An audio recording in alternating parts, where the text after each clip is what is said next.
Students, last class में या last lecture में हमने जो है वो कुछ सिंपल सेंटेंसेस बनाने, वो भी हाउस होल्ड आइटम्स जो होते हैं, घर की चीजें जो होती हैं, उससे सीखा था यूज करके दिस दैट दिस दोस।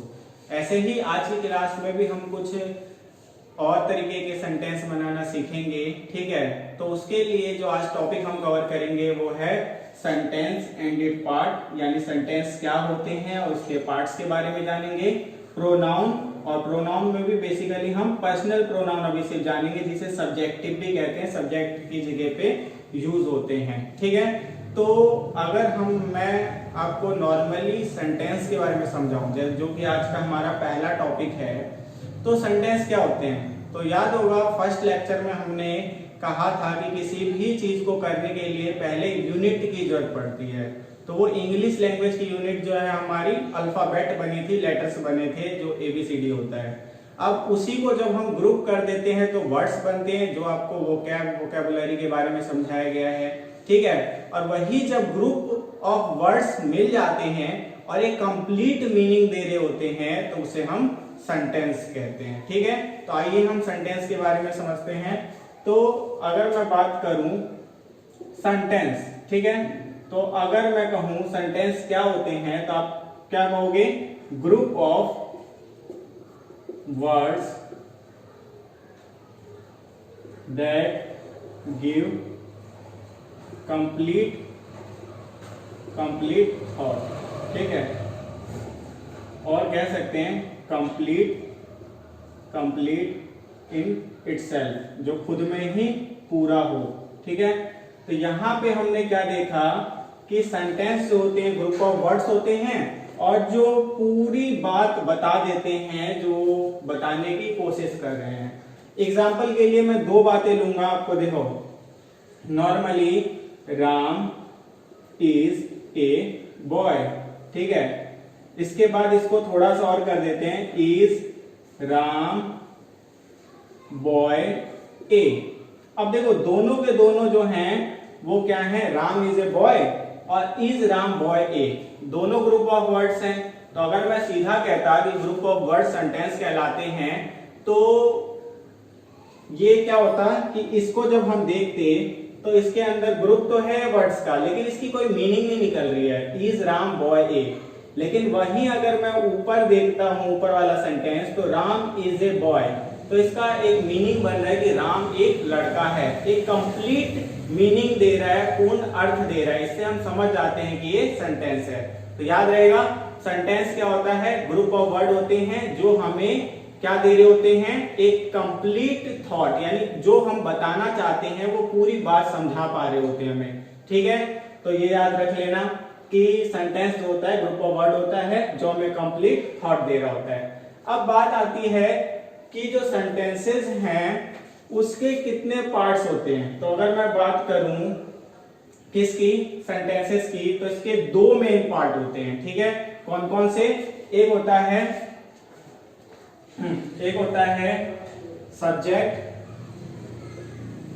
और दूसरा होता है प्रेडिकेट। ठीक है, किसी भी सेंटेंस के दो पार्ट होते हैं, सब्जेक्ट एंड प्रेडिकेट। तो अगर बात करूं सब्जेक्ट क्या होता है, तो देखो पहले इसको समझते हैं। मैं एक सेंटेंस बोल रहा हूं आपको कि मैं अच्छा लड़का हूं, या ये भी कह सकता हूं कि सारे विद्यार्थी कठिन परिश्रम करते हैं।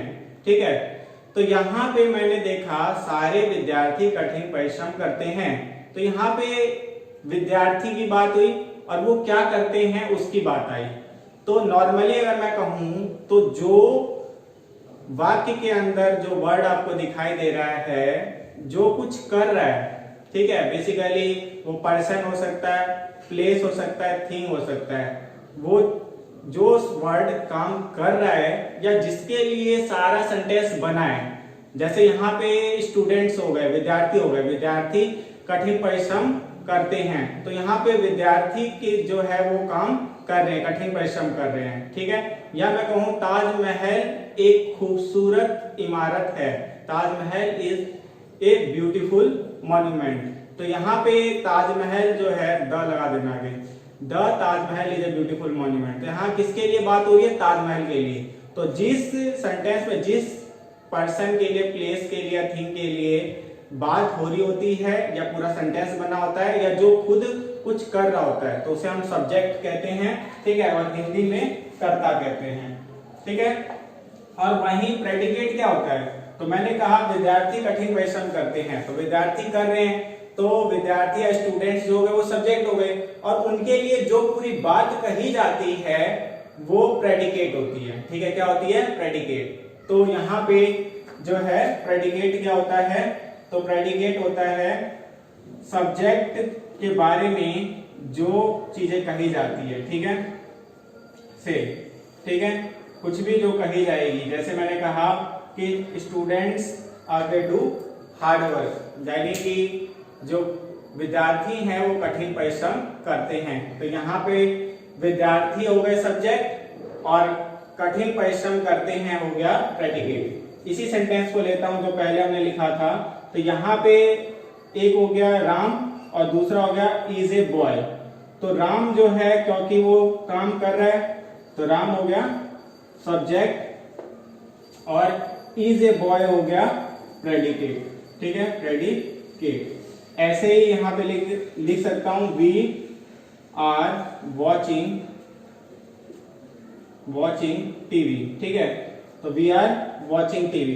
तो यहां पे आपको दिख रहा है कि वी जो है यानी एक ऐसा वर्ड है जो क्या कर रहा है? कुछ कर रहा है। तो वी जो हो गया वो सब्जेक्ट और वहीं पे आर वॉचिंग टीवी जो है वो हो गया प्रेडिकेट। तो यहां तक समझ आ गया।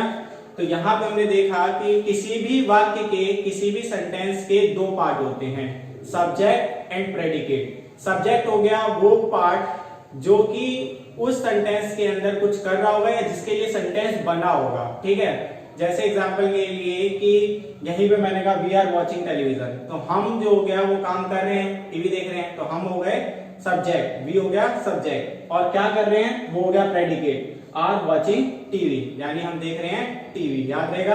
तो जो सब्जेक्ट के अलावा पूरा जो पार्ट होता है उसे प्रेडिकेट कह देते हैं, ये भी याद रखना। तो पूरा प्रेडिकेट हो गया, ठीक है। अब अगली चीज जाननी है कि प्रेडिकेट के कितने पार्ट होते हैं। तो प्रेडिकेट के दो पार्ट होते हैं, ठीक है। कौन कौन से? वर्ब और दूसरा होता है ऑब्जेक्ट। तो यहां पे हमने देखा क्या कि प्रेडिकेट भी दो पार्टों में बटा हुआ है, वर्ब और ऑब्जेक्ट। अब ये वर्ब और ऑब्जेक्ट क्या होते हैं इसको जान लेते हैं। देखो वर्ब और ऑब्जेक्ट क्या होते हैं। तो वर्ब तो सबको पता है, एक्शन वर्ड्स या डूइंग वर्ड्स, यानी क्रिया क्या होती है? काम करने वाले शब्द, खाना पीना रोना सोना, ठीक है, playing sleeping running walking reading looking watching, तो ये सारे क्या हो गए? वर्ब्स हो गए, क्रियाएं हो गई। हिंदी में क्या कहते हैं? क्रिया। तो ये हो गई क्रिया, ठीक है। तो क्रिया जो होते हैं काम करने वाले शब्द होते हैं, एक्शन वर्ड्स होते हैं, डूइंग वर्ड्स होते हैं, ये हो गया। दूसरा ऑब्जेक्ट क्या होता है? तो इसे हिंदी में कहते हैं कर्म।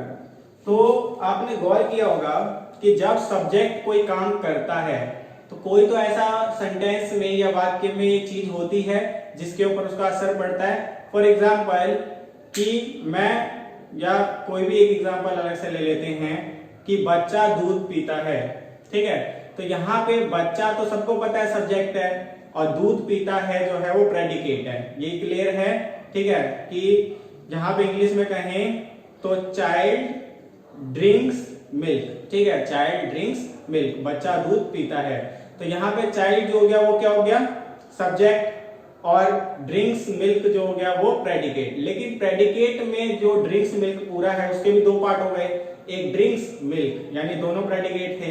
तो इसमें ड्रिंक्स जो हो गया वो काम एक्शन वर्ड है तो वो तो वर्ब हो गया, और मिल्क जो है वो ऑब्जेक्ट है यानी कर्म है। तो कर्म को कैसे समझेंगे? तो सब्जेक्ट जो एक्शन करता है ना उसका इंपैक्ट जिस पे पड़ता है उसे हम ऑब्जेक्ट कहते हैं। जैसे राम, या अभी बच्चे वाला एग्जांपल लिया था कि बच्चा दूध पीता है, तो यहाँ पे बच्चा तो हो गया सब्जेक्ट और पीना हो गया वर्ब, लेकिन इन जो बच्चे ने काम किया, दूध पिया, तो असर किसके पड़ा? दूध पे। दूध खत्म हो रहा है तो जिस चीज पे असर पड़ रहा होता है वो ऑब्जेक्ट होता है, यानी सब्जेक्ट के एक्शन का जिस पे इंपैक्ट पड़ रहा होता है, असर पड़ रहा होता है, उसे कहते हैं ऑब्जेक्ट। ठीक है, याद रहेगा। तो यहां पे हम लिख सकते हैं कि ऑब्जेक्ट क्या होते हैं, जिन पे आगे receive the action of subject. ठीक है, यानी जो रिसीव करता है एक्शन सब्जेक्ट का। तो यहां पे याद रखना कि सब्जेक्ट का एक्शन जो रिसीव करता है। ठीक है, याद रहेगा। तो यहां पर हमने देखा वर्ब जो है वो एक्शन वर्ड्स हो गए, यानी काम करने वाले शब्द हो गए, जैसे सी, ठीक है, लुक, ड्रिंक, तो ये सारे हो गए। और ऑब्जेक्ट जो गए वो वर्ड्स हो गए जिन पे सब्जेक्ट के काम करने का असर पड़ता है। तो यहाँ पे जो है आप देख सकते हो, इसमें देखते हैं वी सब्जेक्ट था क्योंकि ये काम कर रहा है, आर वॉचिंग टेलीविजन प्रेडिकेट था क्योंकि सब्जेक्ट के अलावा जितनी भी चीजें कही जाती है सब्जेक्ट के बारे में प्रेडिकेट होता है। अब प्रेडिकेट में जो है वो दो पार्ट होते हैं, तो ये आर वॉचिंग जो है वो क्या हो गया, वर्ब हो गया क्योंकि एक्शन वर्ड है, आर हेल्पिंग वर्ब है और ये मेन वर्ब है। ठीक है, मेन क्रिया है। और इनका जो असर है, सब्जेक्ट जो है किसके ऊपर असर डाल रहा है, टीवी के ऊपर। किसके ऊपर, टीवी के ऊपर। तो टीवी क्या हो गया, ऑब्जेक्ट। ठीक है, तो यहां पे जो है हमने सेंटेंस खत्म किया। एक बार समराइज कर रहा हूं, सही से समझना। सेंटेंस ग्रुप ऑफ वर्ड होते हैं जो कंप्लीट मीनिंग दे रहे होते हैं। क्लियर है, यानी वाक्य शब्दों के समूह होते हैं जिनका पूर्ण अर्थ निकल रहा होता है। जैसे राम खाता है तो, या राम ईट्स, तो ये हो गया। और राम अगर कह दूं सेब खाता है तो राम ईट्स एप्पल, या ईट्स एन एप्पल, एक सेब खाता है। तो यहाँ पे हमने देखा कि ये सेंटेंसेस हो गए। अब सेंटेंसेस के पार्ट्स क्या हैं, दो मेन पार्ट हैं, एक सब्जेक्ट, प्रेडिकेट। सब्जेक्ट जो एक्शन परफॉर्म करेगा या जिसके लिए पूरा का पूरा सेंटेंस बना है, ठीक है, या एक्शन हो रहा है, तो उसे कहेंगे सब्जेक्ट, हिंदी में कर्ता, जो करने वाला हो गया।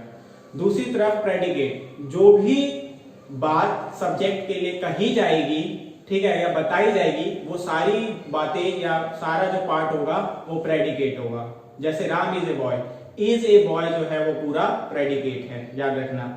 इसके बाद हमने आगे बढ़े तो प्रेडिकेट के भी दो पार्ट हैं। कौन कौन से, पहला है अगर जनरल उसमें कहूं तो वर्ब, और दूसरा है ऑब्जेक्ट। तो वर्ब तो सबको पता है, क्रिया, काम करने वाले शब्दों को क्रिया कहते हैं, यानी एक्शन वर्ड्स आर कॉल्ड, या doing words are called verb. अब इसके बाद बात करता हूं ऑब्जेक्ट की। ऑब्जेक्ट क्या होता है, तो सब्जेक्ट का जो इंपैक्ट है वो जिस चीज के ऊपर पड़ रहा होता है सेंटेंस में, उसे कहते हैं ऑब्जेक्ट। जैसे बच्चा दूध पीता है तो दूध के ऊपर असर पड़ रहा, खत्म हो रहा है। ठीक है, मैं विद्यालय जाता हूं तो मैं सब्जेक्ट था, जाना जो था वो वर्ब था, और विद्यालय में जा रहा हूं तो विद्यालय के ऊपर इंपैक्ट पड़ने वाला है, तो स्कूल जो हो गया वो ऑब्जेक्ट हो गया। तो लास्ट जो ज्यादातर जो लास्ट वर्ड्स होते हैं वो ऑब्जेक्ट होते हैं, याद रहेगा।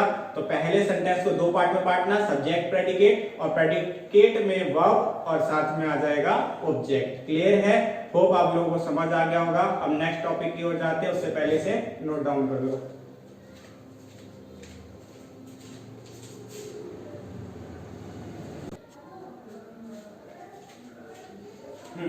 तो हमने जो है वो सेंटेंस पार्ट कवर कर लिया, ठीक है। अब नेक्स्ट टॉपिक की ओर चलते हैं, जो है प्रोनाउन। अगर अब प्रोनाउन की बात करूं तो प्रोनाउन जो है बेसिकली देखो, हमने जो अभी कवर किया था सेंटेंस किया था, और सेंटेंस में जो है वो सब्जेक्ट के बारे में समझा था और उसके साथ प्रेडिकेट समझा था। अब सब्जेक्ट जो होते हैं ना, याद रखना, या तो नाउन होते हैं या प्रोनाउन होते हैं, ठीक है, इन दोनों में से कोई चीज होती है। तो नाउन को हमने पिछली क्लास में कवर कर लिया था, अब प्रोनाउन की बात आ गई। और प्रोनाउन में जो आज मुझे समझाना है वो सब्जेक्टिव प्रोनाउन समझाना है। क्या समझाना है, सब्जेक्टिव प्रोनाउन समझाना है, जिसे हम पर्सनल प्रोनाउन भी कहते हैं। बाकी के जो काइंड्स हैं वो भी सीखेंगे, लेकिन सेपरेट वीडियो जब पार्ट्स ऑफ स्पीच की शुरू होगी, जिसमें noun, pronoun, verb, adverb, adjective वगैरह करेंगे, उसमें कवर हो जाएगा। अभी के लिए हम छोटे सेंटेंसेस बनाना सीख रहे हैं, तो उसके लिए अभी हमें प्रोनाउन का सब्जेक्टिव या पर्सनल प्रोनाउन सीखना है। तो याद रहेगा, सब्जेक्ट जो या तो नाउन होते हैं, नाउन में भी प्रॉपर कॉमन, ठीक है, या मटेरियल, ठीक है, आगे जाके करोगे तो ये नाउन होते हैं।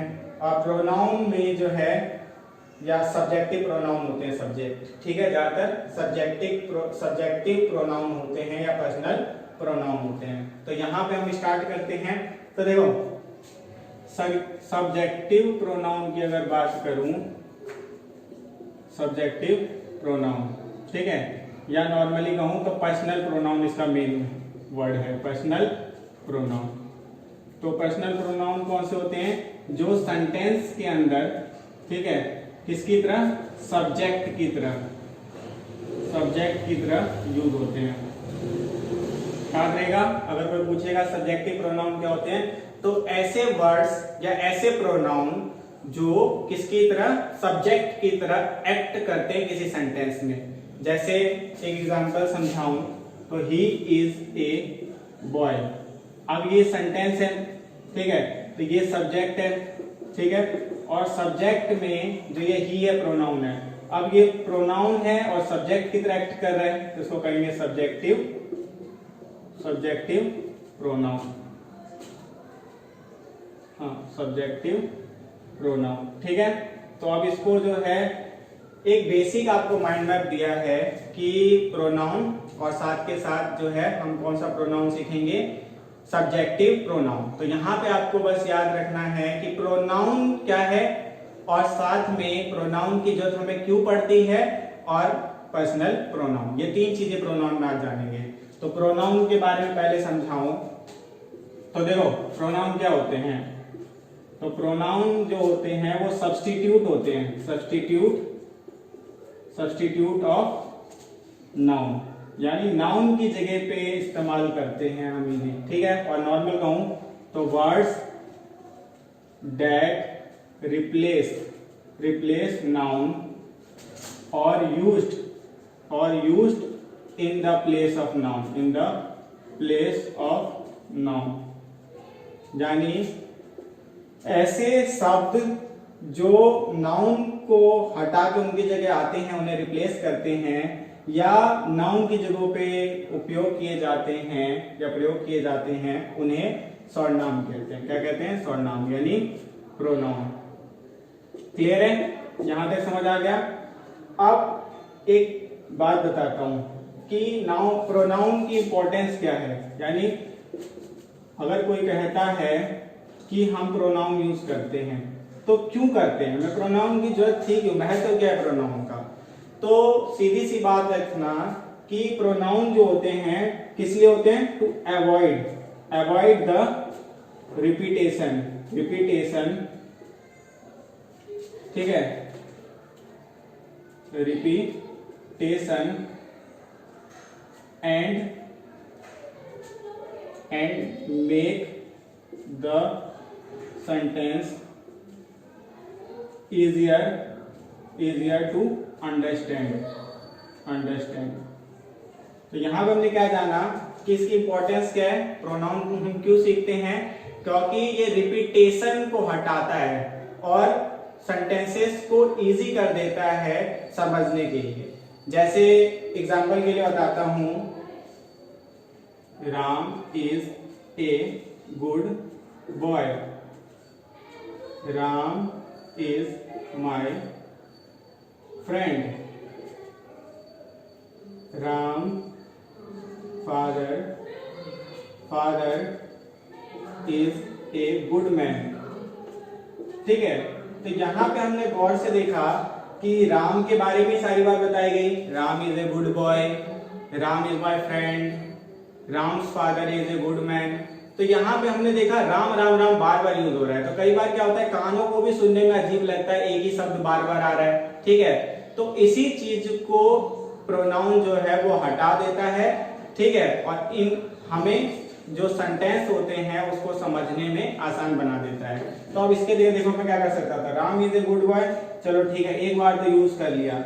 इसके बाद ही हम इसके जगह पे यूज करें ही इज माय फ्रेंड, और राम्स के जगह पे हम his father is a good man, his father is a good man. तो ये जो ही आया, हीज आया, तो ये क्या हो गया, प्रोनाउन हो गया। इन्होंने क्या किया, हमें सेंटेंस को सुनने में अच्छा लगे ऐसा बना दिया और आसान बना दिया, ठीक है। और रिपीटेशन को भी हटा दिया, जो बार बार रिपीट होकर क्रमबसम हो रहा था ना, सुनने में हमें अजीब सा लग रहा था, उसको खत्म कर दिया। तो ये इसकी इंपॉर्टेंस है।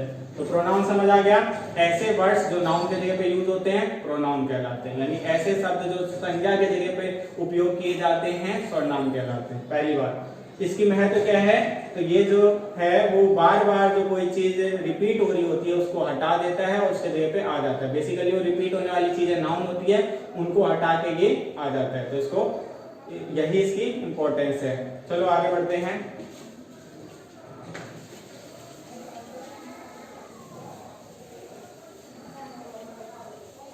तो अब हमें कौन सी प्रोनाउन सीखनी थी, हमें सीखना था सब्जेक्टिव प्रोनाउन, या जिसे हम पर्सनल प्रोनाउन भी कह सकते हैं, पर्सनल प्रोनाउन। अब पर्सनल प्रोनाउन में हमें कौन कौन सा सीखना है, कौन कौन सी चीजें आ जाती हैं, तो ही, शी, इट, आई,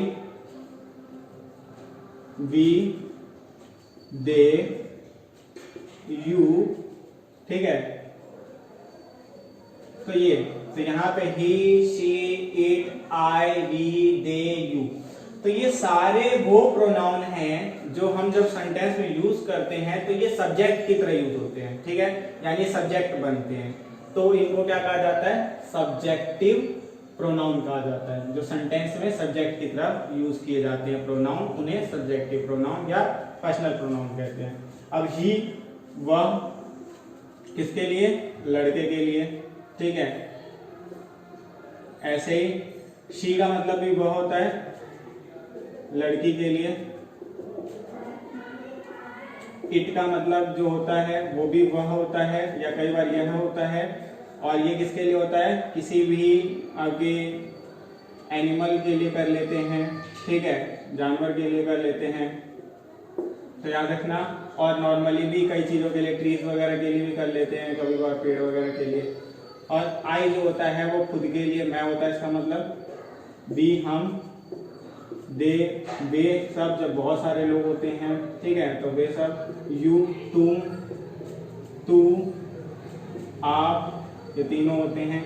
तो यहाँ पे जो है ये सारे जो क्या है प्रोनाउंस हैं, उन्हें पर्सनल प्रोनाउन कहा जाता है।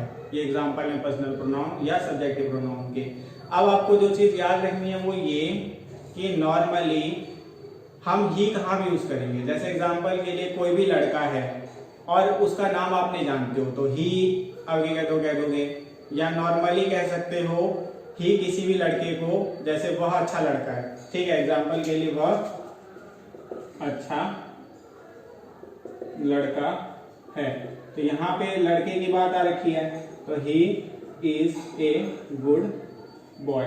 या कहीं पे लड़का होता, राम ईट्स मैंगो, ठीक है, और अब हमें इसे प्रोनाउन रिप्लेस करना होता राम के जगह पे कोई, तो लड़के के लिए क्या था, ही ईट्स मैंगो, ठीक है। तो ऐसे करके हम कर देते हैं। ऐसे शी जो है लड़की के लिए आ जाएगा, सी इज ए ब्यूटीफुल गर्ल, वह एक खूबसूरत लड़की है, ब्यूटीफुल गर्ल। तो यहाँ पे शी लड़की के लिए आ गया। जैसे होता Sita, Sita sings a song, sings a song. तो यहाँ पे सीता के जगह पे क्या होता है, शी, अगर हमें नाम के जगह पे रिप्लेस करना होता।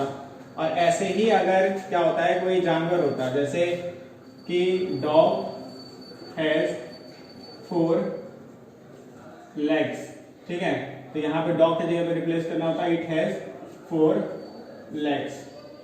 तो कहीं जानवर वगैरह होगा तो इट कर देंगे, उसके 4 पैर हैं। इसके अलावा आई जो होता है मैं, ठीक है, आई एम में गुड बॉय या आई एम में गुड गर्ल। वी जब पास में या नॉर्मली मैं और मेरे कुछ दोस्त हैं, हम सब मिलकर अपने बारे में कुछ बताएंगे तो क्या कहेंगे, वी आर फ्रेंड्स, ठीक है, हम दोस्त हैं।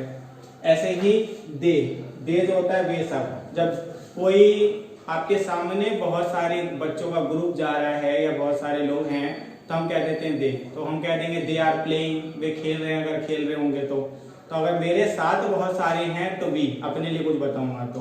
और अगर सामने बहुत सारे लोग खेल रहे हैं जिन्हें मैं शायद जानता नहीं हूँ या जानता भी हूँ लेकिन दूर हैं और किसी को बता रहा हूँ तो मैं कहूँगा दे आर प्लेइंग, ठीक है, they are running, they are flying kite, तो ऐसे करके बता सकते हैं। ये हो गया यू। आपके सामने कोई एक बंदा है, उसके लिए कोई चीज यूज करनी होगी तो you are a good boy, you are intelligent, ठीक है, यू आर प्लेइंग क्रिकेट, ऐसे करके तुम, तू, आप इसकी हिंदी होती है। तो ये सारे थे बेसिकली क्या, पर्सनल प्रोनाउन। अब मैंने कहा था कि इन दोनों को मिला के हम सेंटेंसेस आज सीखेंगे, तो उसके ऊपर आते हैं, पहले से नोट कर लो।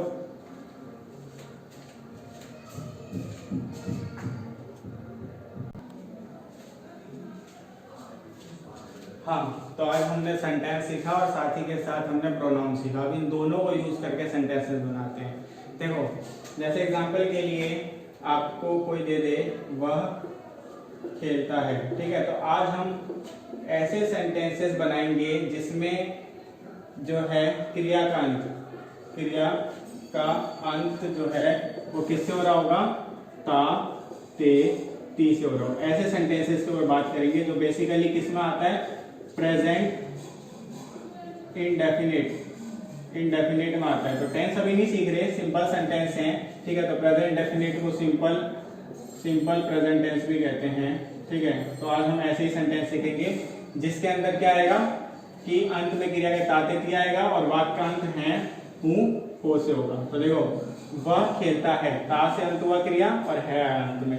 तो अब यहाँ पे देखो, वह खेलता है, खेलती नहीं है तो लड़के के लिए है, तो इसके जगह पे क्या आ जाएगा, ही। और खेलता प्लेज, ठीक है, प्ले होता है खेलने का, और तो ही प्लेज। अगर मैं कहता वह क्रिकेट खेलता है, वह क्रिकेट खेलता है, तो यहाँ पे जो है सेंटेंस में सबसे पहले क्या आता है, सब्जेक्ट आता है। तो सब्जेक्ट जो है हमारे पास क्या है, वह कर रहा है तो ही। उसके बाद आता है वर्ब, ठीक है, तो किसी भी उसको पूरा करने के लिए सब्जेक्ट, वर्ब, ऑब्जेक्ट, ये तीन मेन चीजें हैं। मेन तो इन दोनों से भी हो जाता, लेकिन हम अगर ऑब्जेक्ट इस्तेमाल करना चाहें तो वो करते हैं। जैसे क्रिकेट कर दिया, पहले तो नहीं किया था, अब क्रिकेट कर दिया तो ऑब्जेक्ट होगा, सर क्रिकेट पे ही पढ़ रहा है, तो यहाँ पे हो गया ही प्लेज क्रिकेट, ठीक है। ऐसे मैं कहूंगा कि हम बाजार जाते हैं, ठीक है। तो यहाँ पे हम, मैंने बताया हम की इंग्लिश क्या होती है, वी, सब्जेक्ट हो गया, और क्रिया वर्ब आती है, देखो सब्जेक्ट वर्ब प्लस ऑब्जेक्ट, तो वी गो टू मार्केट, ठीक है। तो ऐसे करके हम सिंपल सेंटेंसेस बना सकते हैं। बाजार, मार्केट का क्या होता है, बाजार। वोकैबुलरी कहा है, सीखो धीरे धीरे तो पता चलेगा। तो इस ढंग से हम सेंटेंसेस बना सकते हैं। तो देखो, हमने सेंटेंसेस सीखी थी, तो ये एक सेंटेंस हो गया जिसमें सबसे पहले सब्जेक्ट, फिर वर्ब और फिर ऑब्जेक्ट हो गया, और ये पूरा कहूँ तो प्रेडिकेट हो गया। और प्रोनाउन सीखा, तो ये जो है बी जो है वो क्या है, प्रोनाउन है। तो दोनों चीजें सीख रहे हैं, सब्जेक्ट क्योंकि क्या होते हैं, प्रोनाउन भी होते हैं और नाउन भी होते हैं, ठीक है। अब नेक्स्ट क्लास में जो है वो हम क्या करेंगे, इसका एक बार रिवीजन करेंगे और फिर आगे का लेक्चर कंटिन्यू करेंगे। आज के लिए इतना ही, थैंक यू।